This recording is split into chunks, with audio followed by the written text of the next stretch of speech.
Ils étaient là depuis des années, infiltrés parmi nous. Par petites touches, l'air de rien, ils s'appellent l'éducation nationale.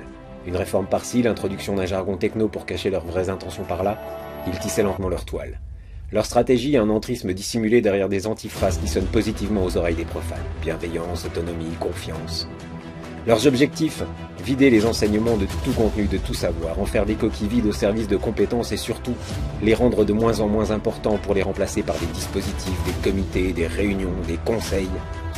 Et bien sûr, faire des professeurs, des opérateurs, des animateurs, des coachs, juste là pour bercer les enfants d'illusions, les accoutumer aux écrans et en faire des moutons dociles et employables. Qui sont-ils? Des hauts fonctionnaires, des pseudo-chercheurs en sciences de l'éducation, des associations et même quelques syndicats. Et même des rugbymen. Réveillez-vous, rejoignez-nous. Nous pouvons les combattre. Si nous n'agissons pas maintenant, c'est le futur de nos enfants et de leurs enfants qui est condamné. Bon, voyons voir. La musique qui fait peur et qui inspire des émotions, check. La voix qui fait peur, check. Jouer avec les pronoms personnels et attaquer les pseudo-chercheurs, on est bon.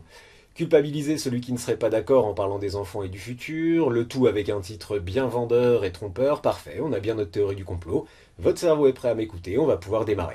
Non. Plus sérieusement, au SNALC on n'est pas trop théorie du complot, mais on voulait attirer votre attention sur des événements qui pourraient bien changer l'éducation nationale en profondeur.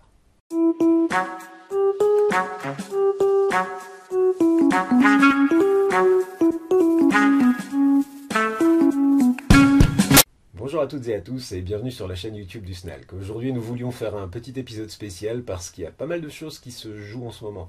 Et vous l'aurez compris, des choses qui nous laissent rien présager de bon. On n'a pas fait de vidéo depuis un moment parce qu'on attendait d'avoir une vue d'ensemble entre les états généraux du numérique, le dialogue social, le Grenelle de l'éducation, le colloque sur l'enseignant du XXIe siècle. Les états généraux et le colloque sont passés, on y a assisté, ok. Le Grenelle et les groupes de travail du dialogue social sont encore en cours, mais on voit des tendances se dessiner. Donc la vidéo d'aujourd'hui est surtout là pour faire des annonces et donner une vue d'ensemble. Et non, nous ne parlerons pas d'avenir lycéen. On a demandé que toute la lumière soit faite, on ne va pas conjecturer, on attend de plus amples éléments. Mais si des adultes en responsabilité ont manipulé des élèves à des fins politiques, c'est très grave. On revient à notre sujet. Je vous conseille au passage d'aller lire les comptes rendus des GT du dialogue social, un petit article qui donne un peu le ton de ce que furent les états généraux du numérique, ainsi qu'une déclaration liminaire de notre président dont la conclusion est assez éloquente sur le Grenelle. Je mets les liens dans la description de la vidéo. Passons aux annonces. On a un ensemble de vidéos à faire pour que tout le monde saisisse bien ce qui se passe en ce moment. On vous donnera les infos, on vous dira ce que le SNALC en pense et on vous laissera bien sûr vous faire votre idée. Assez vite, vous verrez apparaître une vidéo sur le thème de la refonte de la relation parent-enseignant et on vous dira un peu pourquoi on s'est fâché. Ensuite vont venir 2 vidéos sur la formation, une sur la formation initiale et le Master MEF et la seconde sur la formation continue. Voilà, vous verrez, il y a eu des recommandations et des petites phrases assez savoureuses.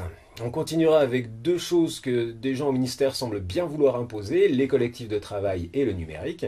Et on terminera par le point d'orgue de tout ça, et ça nous servira de synthèse ou de conclusion. Notez bien qu'on a fait une vidéo d'introduction, on va développer, et à la fin on fera une conclusion. Oui, pas mal, donc on conclura avec la vision qui se dégage de l'enseignant du XXIe siècle dans tout ça, à travers notamment le colloque. Donc là c'est la fin de l'introduction, on se retrouve très vite pour le développement. À la prochaine. Et n'oubliez pas, si cette vidéo vous a intéressé ou si vous avez envie de réagir, mettez-nous des pouces bleus ou des commentaires. Et si ce n'est pas encore fait, n'hésitez pas à vous abonner. Vous serez prévenu lorsqu'une nouvelle vidéo sortira.